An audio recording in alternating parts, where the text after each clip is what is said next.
یورپی ملک اسپین کے شہر بارسلونا کے علاقے بادالونا میں مختلف شعبۂ زندگی سے وابستہ افراد، کاروباری حضرات، تاجر اور دیگر عاشقان رسول کے گھروں اور آفس میں جانشین امیر اہل سنت حضرت مولانا الحاج عبید رضا عطاری مدنی کی تشریف آوری ہوئی۔ اس دوران ملاقات و نیکی کی دعوت کے سلسلے بھی ہوئے، جبکہ جانشین امیر اہل سنت نے عاشقان رسول کو اپنے مدنی پھولوں سے نوازا اور دعا بھی کی۔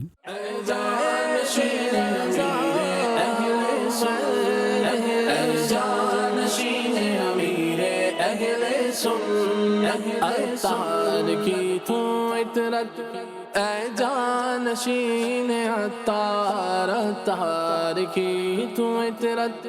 اے جانشین عطار، کیا خوب تیری نسبت اے جانشین عطار۔ دوسری جانب بارسلونا کے ایک اور علاقے ریپویت میں بھی مختلف شعبۂ زندگی سے وابستہ افراد، کاروباری حضرات، تاجر اور دیگر عاشقان رسول کے درمیان نیکی کی دعوت کا سلسلہ ہوا، جس میں جانشین امیر اہل سنت نے موجود اسلامی بھائیوں کو نیکی کی دعوت دیتے ہوئے انہیں بھی دین کی خدمت کرنے اور دینی کاموں میں حصہ لینے کا ذہن دیا، جبکہ مولانا حاجی عبید رضا عطاری مدنی نے موجود اسلامی بھائیوں کو سلسلہ عالیہ، قادریہ، رضویہ، عطاریہ میں داخل کر کے امیر اہل سنت دامت برکاتہم العالیہ کا مرید بھی بنایا اور دعا بھی فرمائی۔